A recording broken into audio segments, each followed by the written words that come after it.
आज एनटीए ने खुद माननीय सुप्रीम कोर्ट के सामने माना कि जो उन्होंने ग्रेस नंबर दिए थे उससे बच्चों में डिससेटिस्फैक्शन हुआ, बच्चे प्रोटेस्ट पे आए और कहीं ना कहीं उन्होंने माना कि पहले कभी ऐसा नहीं है, पहली बार किया है, तो उन्होंने माना कि इसको हम हटा देते हैं ग्रेस नंबर को। हमारी 7 दिन से ये लड़ाई चल रही थी कि पहली बार आपने कैसे ग्रेस नंबर दे दिए, किस बेसिस पे आपने सोच लिया, बिना किसी को इन्फॉर्म किए, और आपने जब रिजल्ट आया तो बताया नहीं।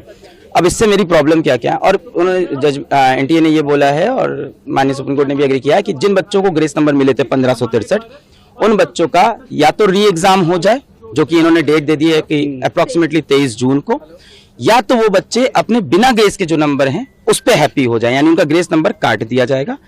ठीक है, अब री एग्जाम हो उन बच्चों का जो देना चाहते हैं 1563 में से, और जो नहीं चाहते हैं उनका ओरिजिनल स्कोर रहेगा, फिर रैंक पूरी शफल हो, उसके बेसिस पे काउंसलिंग हो। पर इसमें मेरे कुछ पॉइंट्स हैं, 3 पॉइंट्स हैं मेरे। सबसे पहला पॉइंट ये है कि आज एनटीए 7-8 दिन बाद आके माननीय सुप्रीम कोर्ट के सामने खुद एग्री करता है कि ये ग्रेस वाला जो पूरा हमने जो किया है ये गलत है, इसको हटा देते हैं। कहीं ना कहीं एग्री किया। सवाल ये उठता है, ग्रेस देके क्या उन्होंने खुद बताया था? नहीं बताया था। जब हमने 719 स्कोर पकड़ा, 720 तब बताना।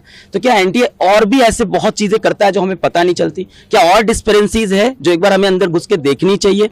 ये तो पकड़ा गया 719 720 से, क्या ऐसे और भी मामले हो सकते हैं? तो कहीं ना कहीं ट्रस्ट का इश्यू है। दूसरा बात, उन्हीं बच्चों को ग्रेस मिला था और उन्हीं को री एग्जाम की अपॉर्चुनिटी मिल रही है जो माननीय हाईकोर्ट पहुंचे थे एग्जाम के बाद कि उनका समय का नुकसान हुआ है। बहुत सारा बच्चा माननीय हाईकोर्ट नहीं गया क्योंकि किसी को नहीं पता कि बाद में ग्रेस नंबर मिलते हैं, पहले कभी नहीं हुआ।